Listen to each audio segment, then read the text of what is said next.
Idealism prevails. Make the world a better place.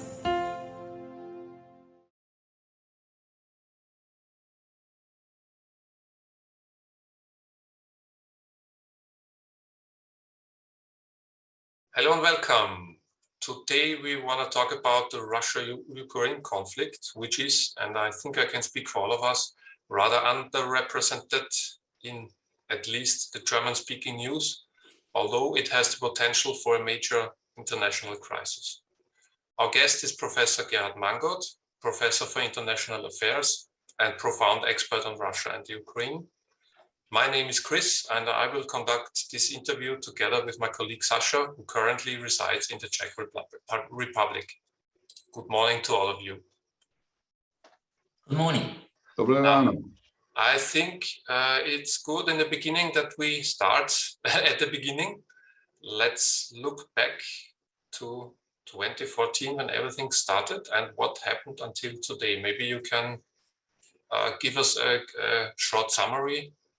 Well, the crisis over Ukraine started back in 2013 when Russia and the European Union tried to win over Ukraine for their integration projects. The European Union had pushed forward its Eastern Partnership program, bringing Eastern European countries, actually Western and Southern neighbors of Russia, into a closer economic and political partnership with the European Union.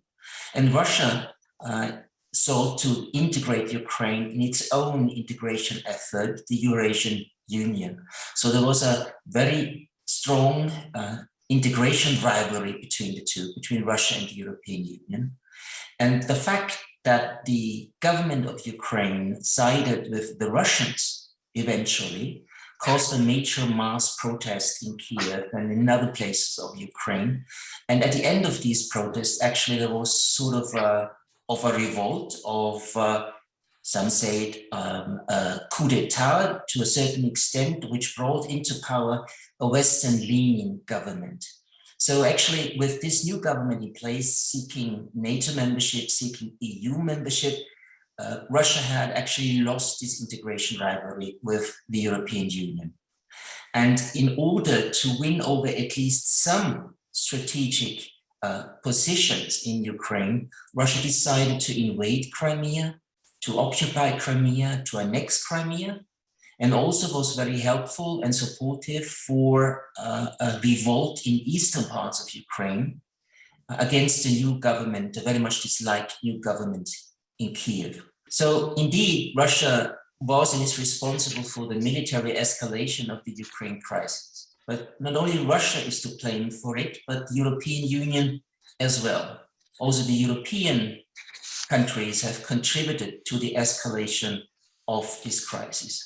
What we have had since then is that Russia has positioned more and more troops and heavy weaponry on Crimea, and that the separatist movement supported by Russia financially, logistically, militarily, and even with some own Russian forces, is still in a conflict with the Ukrainian government, and all efforts to solve the Eastern Ukrainian crisis, the peace efforts of Minsk, have failed so far because neither side was willing to implement all the obligations foreseen in these two documents about solving the Eastern Ukrainian crisis.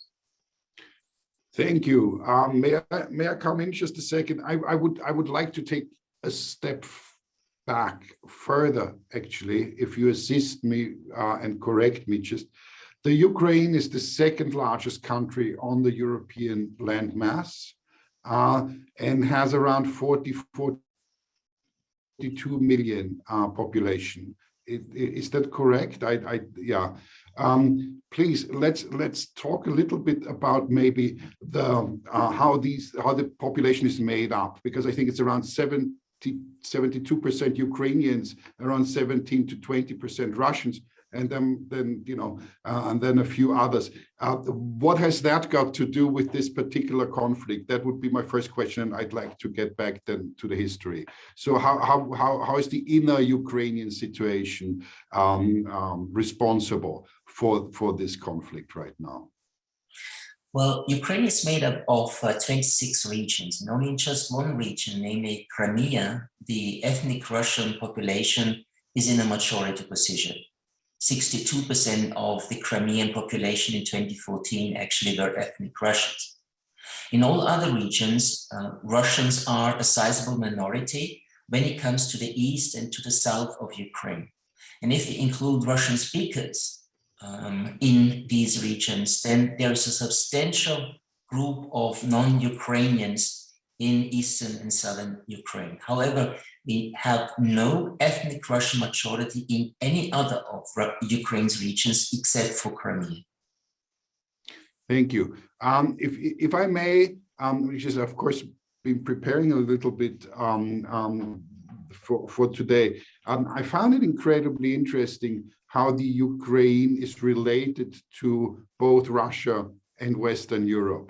Like as an Austrian, I mean, we're all Austrians here. And until a friend of mine had a project in Chernovitz, I didn't actually really realize how close the Ukraine was to us and how deeply connected we in Central Europe have been to the Ukraine. Could you please expand on that a little bit, the relationship of the Ukraine to Western Europe and then possibly to Russia within the historical context? Well, actually, Ukraine has not existed in its current borders as a sovereign independent state. It was for the first time in 1991 that Ukraine became a sovereign state with its current borders. Over the history, Ukraine has been, ruled by various nations and empires, by the Russian Empire, by the Polish-Lithuanian Commonwealth, but also by the Austrian and Austrian-Hungarian Empire. So various parts of Ukraine have been part of different empires. Sorry, may I intercede? Pardon me for being rude. Ottoman Empire was part of that as well. I'm just asking whether the Turks have a piece in that as well. Well, if we go back in history quite a long time, then yes, the Ottoman Empire controlled Crimea, the peninsula of Crimea. Crimea itself has been occupied by Russia only in 1783 by Tsar Catherine the Great, and since then Crimea had been part of the Russian Empire, then later the Soviet Union. And within the Soviet Union, Crimea was part of the Russian Union Republic until it was actually transferred to Ukraine by the communist leader of the Soviet Union in 1954. So for a very long time, Crimea had belonged to Russia, and particularly its role in various wars, particularly in World War II. Sevastopol, the main city of the Crimean Peninsula, is considered to be, well, really true Russia. It is a hero city in Russia's history and has ever been considered by the Russian population and its elites as intrinsically Russian.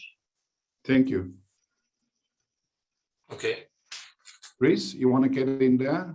As we already spoke about majorities and minorities in Ukraine, Vladimir Putin claimed that there is possible a genocide about to happen in in the Donbas region especially.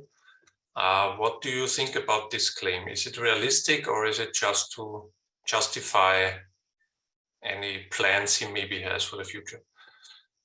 Well, actually, Putin's claim about the genocide or something similar to a genocide, as he said, is absurd. We don't have any actually features of a genocide happening in eastern Ukraine. What we do have is that after the Western-leaning governments took over in 2014, the ethnic Ukrainian identity of Ukraine has been strengthened considerably.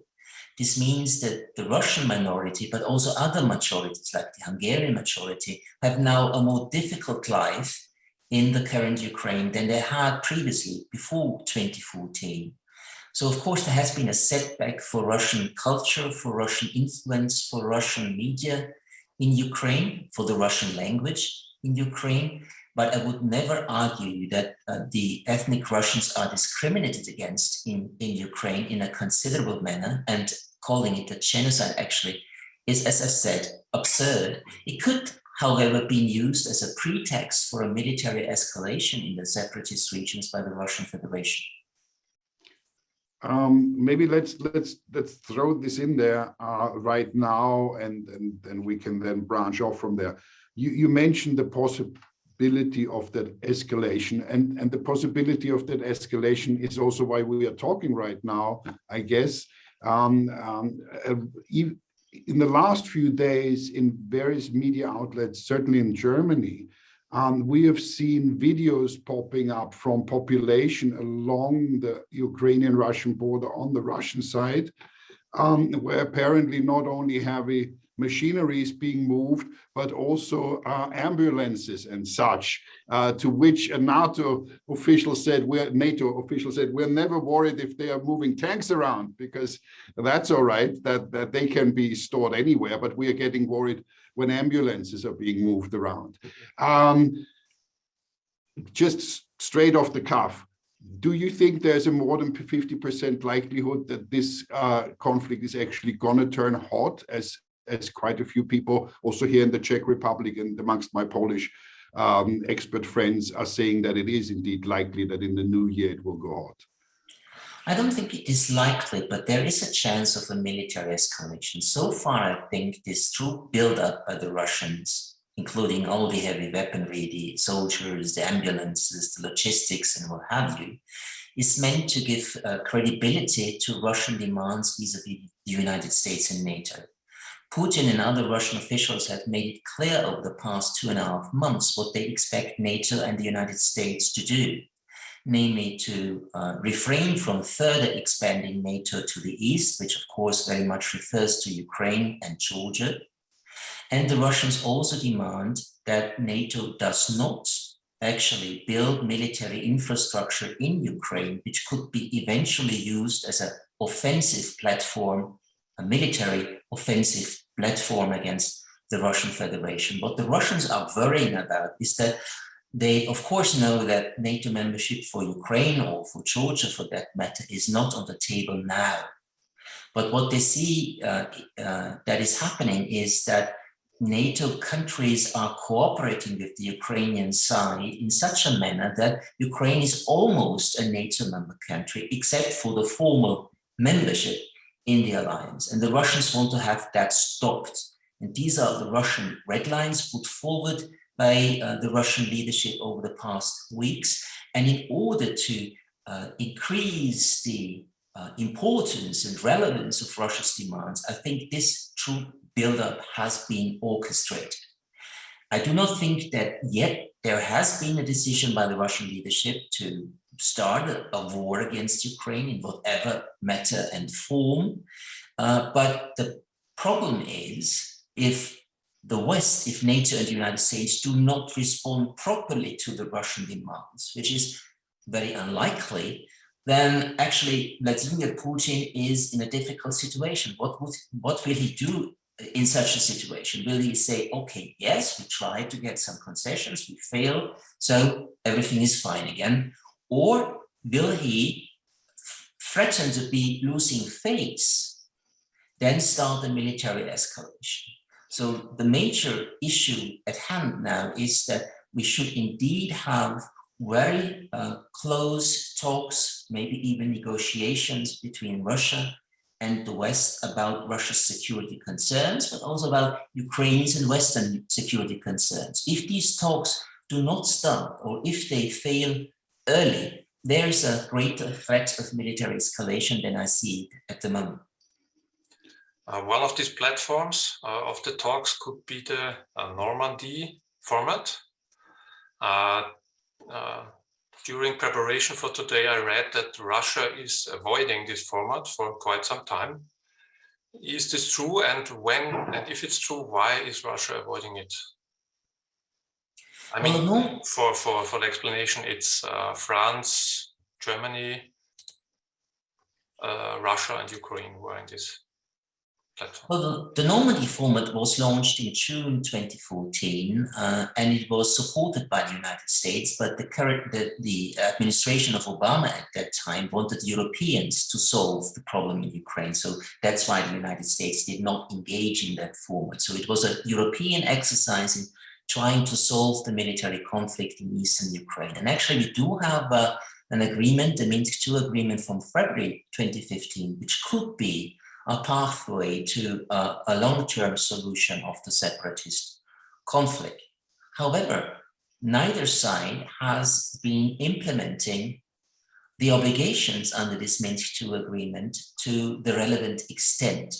Neither do we have a sustainable and comprehensive ceasefire, an exchange of all prisoners of war, and the withdrawal of heavy weaponry from the security sign on both sides of the line of control between the Ukrainian and the separatist armed forces, nor has Ukraine actually implemented its political obligations that it signed in February 2015 in the Minsk II agreement. These obligations are to change or to revise the Ukrainian constitution to provide for more decentralization. These obligations include the passage of an amnesty law for the separatist fighters by the Ukrainian parliament. And above all, Ukraine has promised in that agreement to grant permanent special status, a sort of special autonomy to the separatist regions. Ukraine has not lived up to any of these obligations. And the Russians are saying, well, if they do not, then what is the sense of proceeding with Normandy? And here we have to know that the Ukrainian side has always argued, and particularly under the current government of President Zelensky, that they expect the military part of the Minsk II agreement to be implemented first, so a comprehensive and sustainable ceasefire. And only then would Ukraine actually take steps to live up to its obligations under Minsk II. And in this respect, the Ukrainian leadership has always been supported by Germany and France. However, in the past year, the Zelensky government in Kiev has put more and more doubt on its acceptance of the Minsk II agreement. They have said what we need is another agreement because Minsk II was actually very, very detrimental to Ukrainian interests. So the Ukrainian government has signaled that they would like not to stick any longer to Minsk II. And this has been received in Moscow very negatively. And in addition to casting doubt on the agreement from 2015, the Ukrainian government has argued that the format should be changed, that the United States should be included, maybe also the United Kingdom, which is also to the dislike of the Russian side. So given these new developments over the past year, the Russians have lost interest in proceeding with Normandy talks. What they do is they expect Ukraine to take steps in the implementation of its obligations, and then only then to proceed with high-level conversations within the Normandy format. Considering that and all the other aspects, maybe we should take a closer look, as you are here and you're such an expert on the situation, we should take a closer look on what might be the scenario of a conflict and why we should urge all political forces in Europe as far as we can to engage in more intensive security talks with the Russians. Now, the Ukraine has, according to my research, the third largest army on the European landmass after Russia and France. There is also the situation with the Poles, for example, the Lithuanians, Estonians, and so on and so forth, who are also becoming Georgians, you mentioned before, that are becoming or have been quite uneasy with what they perceive as Russia's, Putin's expansionist intentions.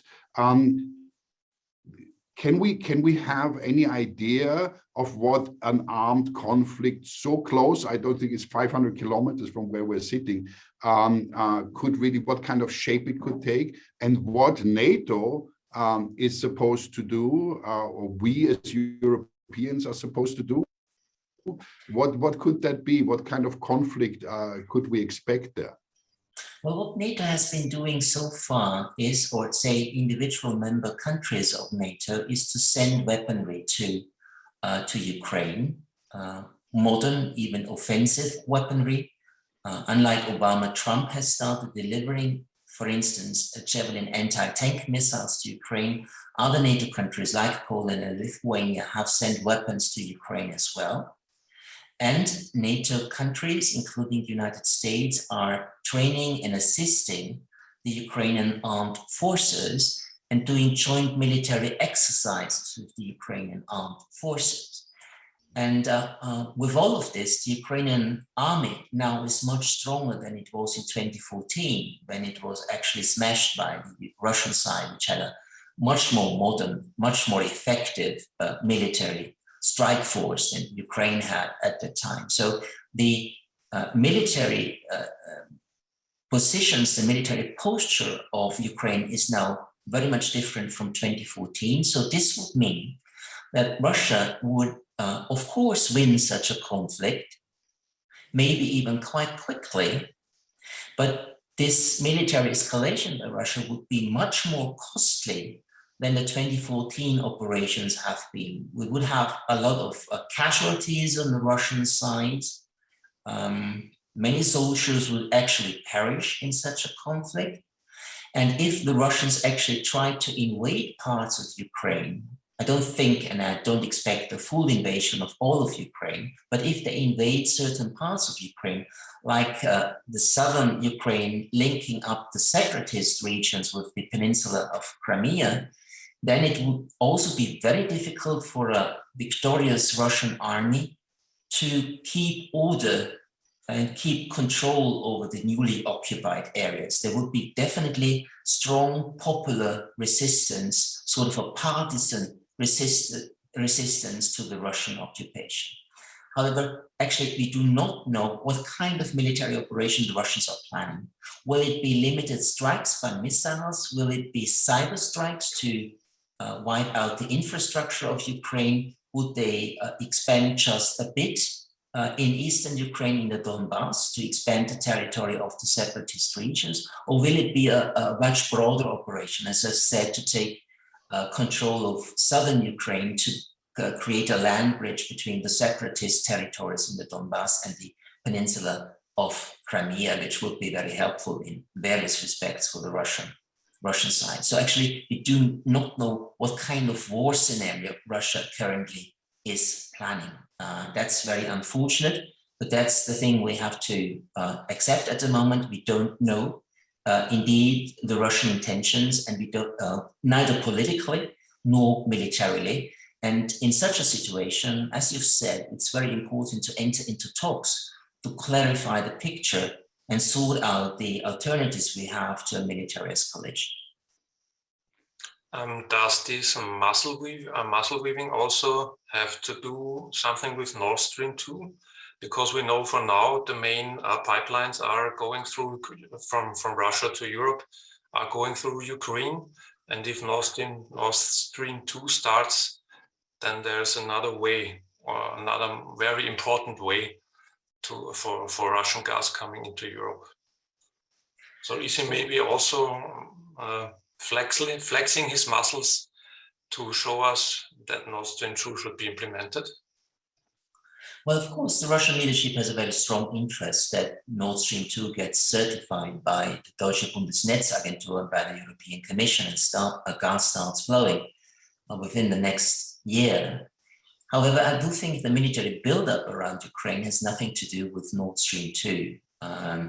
What the Russians have signaled with Nord Stream 2 and also with Nord Stream 1, which which was commissioned actually in 2011 and 2012, is to find a way to transport its gas to the major European customer, namely Germany, bypassing Ukraine. They are bypassing, or they want to bypass it, because they do not want to prop up the government in Kiev, because Kiev earns quite a lot of money in transit fees for Russian gas exports to Europe currently, between $2 and $3 billion US. So the Russians are interested in depriving Ukraine of this revenue. And the Russians also do not want to be dependent on Ukraine as regards the transit of its gas exports to European customers. So for the Russian side, it's both rationally, economically and financially, but also politically and geopolitically.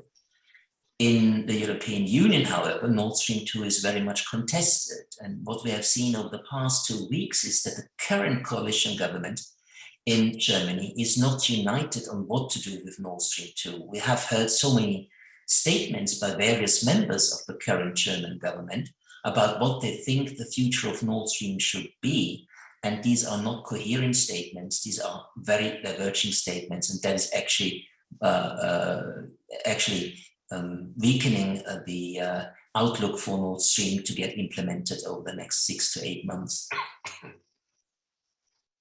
Yeah, thank you. That's actually really important. And I would like to look now into more proactive scenarios that we could discuss. Now, from your point of view, the Ukraine is I think number 74 on the list of developing nations. So it's actually it's the poorest after Moldavia, again on the European landmass. What, considering all that has been said until now, what would you suggest could be the role? And I say now of the European Union, considering how many fractions there are, but what could and should be, especially considering that France is now taking over, the approach of the European Union vis-a-vis the Ukraine, especially again considering how much need there is in the population. Well, the European Union of the past 7 years has pumped a lot of money into Ukraine, billions of euros into Ukraine to keep the economy alive, to keep the financial system intact, and actually making Ukraine survive. And the European Union will have to continue with this financial support, which is paralleled by US financial support, but in the US case, mainly military support. The European Union will have to continue with this support, either bilaterally, EU member states supporting Ukraine, or on the level of the European institutions, or via international financial institutions like the International Monetary Fund or the World Bank, in close coordination, of course, with the United States and some other countries like Canada, for instance. So Ukraine will remain a financial burden for the European Union, but the European Union has decided that for geopolitical reasons, it's worth it. It's worth to pump all these billions into the Ukrainian economy. The European Union, however, from the very start has made these support linked with democratic reforms, the strengthening of the rule of law in Ukraine, and the fight against corruption. However, Ukraine has not made very much progress on this front. Ukraine is much more democratic than Russia is, but Ukraine is not a democracy.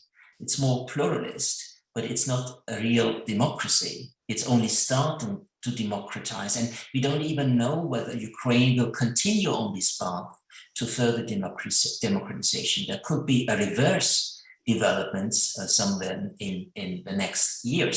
It's still possible.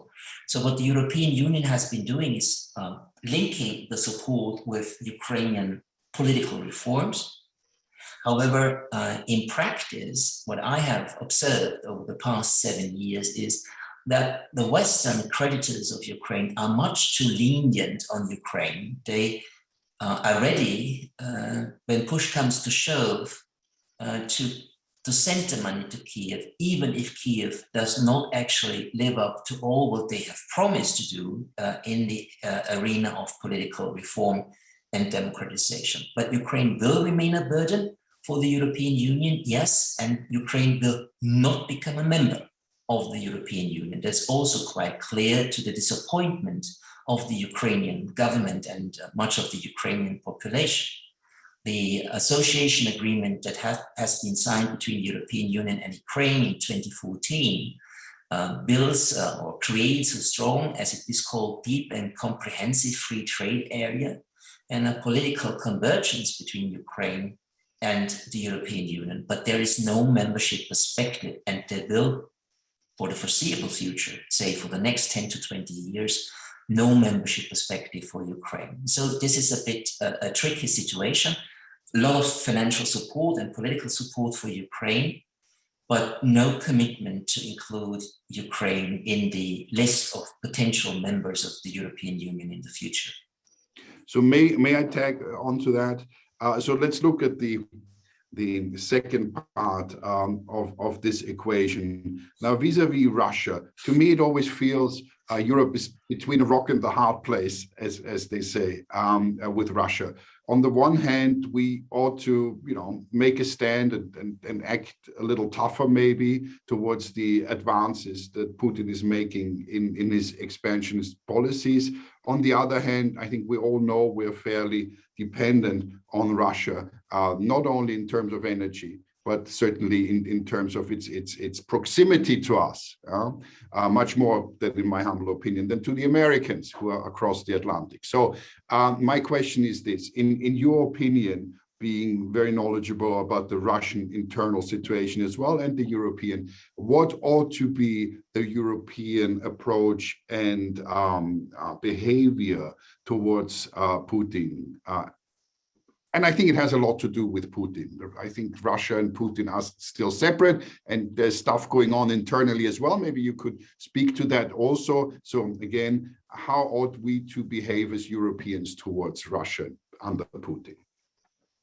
Well, actually, the European Union has agreed on the so-called 5 guiding principles in its policy vis-a-vis Russia in 2016, which includes selective engagement with Russia, selective cooperation, but also demands that the EU member countries' resilience towards Russian aggression should be improved, that people-to-people contact between the EU member countries and Russia should be strengthened, that the European Union will even more closely cooperate with Russia's western and southern neighbors. And currently we can say that the the Russia policy of the European Union is based on three terms, namely the European Union with its pushback commitment has made it clear that whenever Russia takes steps that the European Union dislikes and does not approve of, the European Union will try to strike back politically, diplomatically, but maybe also in the terms of sanctions, economic and financial sanctions. The second term that is widely used now in the European Union when it comes to the Russia policy of the Union is constrainment. That means the European Union should do whatever it can to weaken the financial and material potential of Russia for conducting even further aggressive, even a more aggressive foreign policy on the Russian side. And the third term that is used is that selective engagement. So pushback, constrainment, and selective engagement now characterizes the position of the European Union vis-a-vis Russia. The problem is that Russia does not take the European Union as a serious actor. For the Russian side, for the Russian elites, the European Union is maybe powerful in the economic and financial field, but in its foreign policy and in its security policy, it is not considered as a relevant actor. Actually, the Russian leadership at the moment sees the European Union as a coalition of countries that are vassals to the United States. And so for the Russians, the argument is, why actually talk to the European Unions if they do not have a sovereign and independent political position, but are actually just an appendix to the United States? So I talk to them, isn't it better, and that's what the Russians are doing and demanding, to talk to the United States directly? Because only the United States will decide how the Europeans will behave. And that is what one of the difficult moments now in the bilateral relationship between the European Union and Russia. Russia doesn't want to talk to you. It doesn't consider Europe relevant. And actually it's fed up with the normative foreign policy of the European Union, very much interested in issues like democracy, rule of law, human rights, and the like. That's not what the Russians want to talk about. Not with the Europeans, and not even with the United States. What the Russians want to do is talk about security in Europe, the security architecture in Europe, but not with the Europeans, but with the United States. Mr. Borrell, the High Representative for Foreign and Security Policy of the European Union, has mentioned 2 days ago that the Europeans wanted to be part of the talks between Russia and the United States about the European security architecture. And the Deputy Foreign Minister of Russia has responded yesterday saying, well, we do appreciate different opinions, but actually talking about the new security structure, we only want with the United States, not with the Europeans. So there was a very, very robust rejection of any EU attempt to play a role in the ongoing negotiation process between the United States and the Russian Federation. Well, thank you. And I was sorry, Chris, but the last one now to this, the triumvirate question, so to speak. Now you just mentioned it. When we look at the US situation, that's quite interesting, isn't it?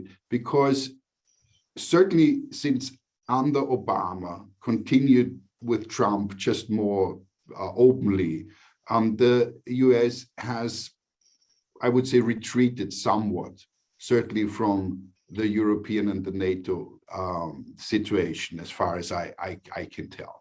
The NATO is very expensive for the US, and as we all know, they have enough trouble domestically and with China maybe and various other conflicts that they're engaged in. It is my personal feeling, knowing a little bit about the internals there, that the interest has waned since the Second World War. What would you expect the US to do?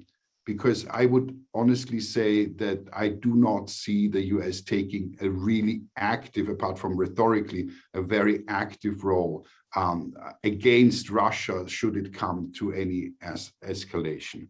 But what is your opinion on the US, NATO? Trump was very vocal about what he expected, certainly the Europeans to do, and Biden, or maybe he could do with the conflict. I don't want to speculate. Maybe it would help him domestically. But anyway, we're in the realm of speculation. But what is your opinion concerning the role of the US in this particular situation? Well, what we have seen since about 2011, 2012, so still under the Obama administration, was sort of a reorientation, or it was called a rebalancing of US geopolitical interests from Europe and the Middle East to the Asia-Pacific region. Obama called it a pivot to Asia.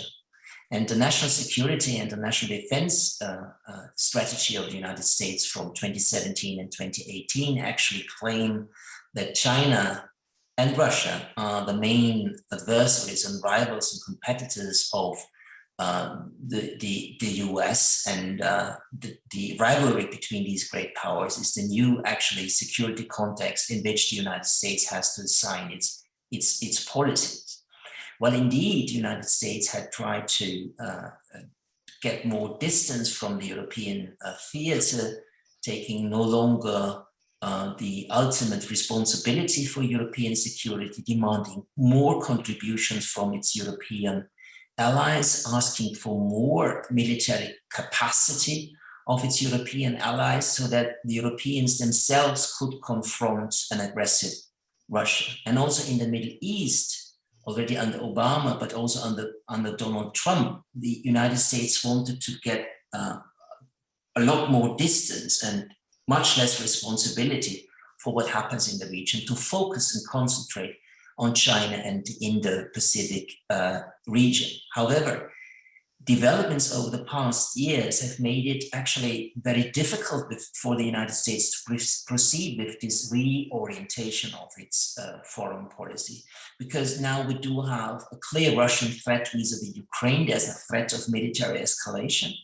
And this actually forces the United States to recommit to European security, although they, like every other NATO member country, will not send any soldiers to Ukraine to fight against the Russians in the case of a military conflict. And also in the Middle East, the United States had tried to extricate itself much more than it had been over the past 30 years. The conflict with Iran about its nuclear program, about its potential military design, and the rivalries between the Western-friendly Gulf monarchies and Iran in the Persian Gulf have forced the United States, have forced Biden to recommit stronger to the region than it actually had intended before. So what we see is the US would like not to leave the European and Middle Eastern theater, but to disengage to a certain extent. But events in these two regions actually do not allow the United States to proceed with these plans. And the United States is not happy about it because it actually understands focusing on the European Union, on the European theater and the Middle Eastern theater takes resources, financial resources, political resources, military resources that the United States cannot invest in its competition, in its rivalry with China. And that's actually something that most of the foreign policy establishment of the United States doesn't like, but there's actually at the moment no alternative than to stay recommitted in both theaters, Europe and the Middle East. As you both already mentioned China, is there a possibility that China and Russia are working together on this opposition against the United States? As we all know, there are high tensions in the South China Sea between China and between China and Taiwan. Is there a possibility that those two are working together, or is this just speculation? Well, what we have seen over the past years, particularly since 2018, is that there's a very, very close alignment between China and Russia. It's not an alliance, let alone a military alliance, but both sides are coordinating their positions very, very closely, politically, diplomatically. We have on very many occasions a similar decision-making process by China and Russia in the Security Council. They are opposed to the Western concept of humanitarian intervention. They both support a very traditional understanding of state sovereignty, which actually rules out what they call the meddling in internal affairs. They are working closely together in the economic field, in the military field. They do have joint military exercises, joint patrols. Russia is selling a lot of weaponry to the Chinese side. They have coordinated somewhat their positions as far as the South China Sea is concerned, about Russia's position vis-a-vis its Western and Southern neighbors is concerned. Well, yes, there is indeed a very close alignment, and it's also based, but that's not the reason why it actually has evolved so strongly over the past years, but they are also based, these relations are also based on a very strong personal relationship between Vladimir Putin and Xi Jinping.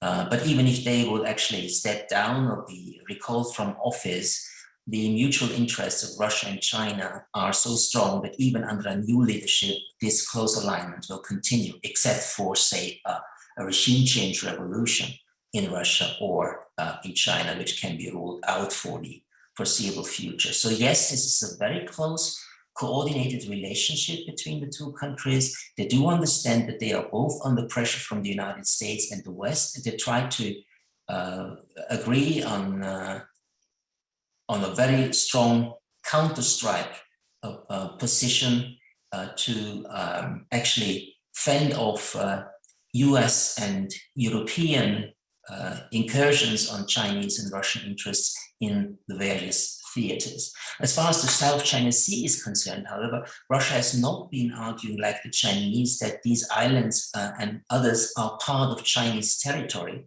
The Russian position is only that this question about where the borders are to be drawn in the South China Sea is a matter only for regional countries and not for countries from outside the arena, so not for the United States or for the Europeans. And China, on the other hand, has not actually agreed to Crimea as a part of the Russian Federation. They didn't like what the Russians did in 2014, because the Chinese are afraid of separatism as well, in Tibet, in Xinjiang, in Taiwan. So separatism that happened in Ukraine and the annexation of Crimea by Russia is not something that the Ukrainians would like to see, the Chinese would like to see, because this could happen to them as well. So the Chinese have not acknowledged Crimea to be part of Russia, but they have shown a lot of understanding for the Russian actions. And actually, only a couple of days ago, the Chinese leadership signaled that it does understand the Russian actions around Ukraine, the military buildup, as a means to fend off Western offensive intentions, militarily offensive intentions on the western borders of Russia, as the Russians see it. Okay. You have any further questions? I would round it off. I not really a question, but I would return it. This was really interesting. And we cut this now anyway. Yeah. Poroshenko, who was the previous before the current Ukrainian president, as far as I remember, apparently left the country a couple of days ago, the Ukraine, because there is apparently he's been accused of treason for apparently supporting the rebellion in the Donbass with money, which he siphoned from energy deals. I don't know whether that is true or not, but my question would be this, as to round this up, our conversation. You mentioned that one of the most problematic aspects of Ukrainian politics is corruption, as in many countries that is in such a sensitive state. Now, in your opinion, because also in Austria, we do have a little bit of that. So, as an expert in politics, what can be done vis-a-vis that level of corruption in countries from the outside? So we are paying billions in, but only a fraction is actually arriving at the needy population. So that appears to me to be one of the main problems in the majority of those conflicts. It ultimately always leads to that. So do you have any advice, any idea of what could be done to stem systemic corruption? Well, I think conditionality should be strengthened very strongly, meaning that Western support is based and linked to efforts by the Ukrainian government to go after corruption within the bureaucracy, the courts, the police, and of course in the economic arena. Ukraine under Poroshenko, but also under Zelensky, has not made very encouraging steps to wipe out corruption. Corruption is still a problem. And I think this is due to the fact that this conditionality by the Western side is not strong enough, namely linking support for concrete steps to wipe out corruption. And that is a tricky political situation because Ukraine is always claiming we must not fail as a state because we are under a Russian threat. And if Ukraine fails, Russia will win over Ukraine for its sphere of influence. And that's also the calculation on the Western side. We should put pressure on Ukraine, but ultimately our major goal is not fighting against corruption and establishing the rule of law, but our major goal is to make Ukraine a success story. This, of course, includes efforts in democratizing Ukraine. But at the very end of the day, what is relevant for the West is that Ukraine survives as a state. And that actually weakens conditionality. That has led to decisions that financial resources are delivered to Kiev, despite lacking substantial progress of the Ukrainian government in pushing forward the rule of law and the fight against corruption. And that is actually a very, very negative arrangement. Conditionality, which should be very strong, is weakened by the overall geopolitical interest of the Western countries to keep Ukraine alive and to keep it outside the Russian sphere of influence. And with that, actually, the Ukrainian governments have a lot of leeway. They can always argue, if you push too hard, if you don't support us financially, and not to the extent we want you to support us, we will actually collapse. And then what will happen is that the Russians will take us over, and that should not be and cannot be in the interest of the Western countries. And that is actually the mechanism, that is the political mechanism, or the political setup is between the West and Ukraine, which actually weakens and undermines progress in democratization. Thank you. Just for the gamblers out there, do we dare to predict what's going to happen? I personally I don't know, I'm a little bit negative at the moment. I see a 70-30 for a Russian hot war at the border before April. Are we going to, when we meet next time, are we going to have moved in any direction? Do you see any indication to diffuse the situation, or do you rather see arguments for my dire prediction?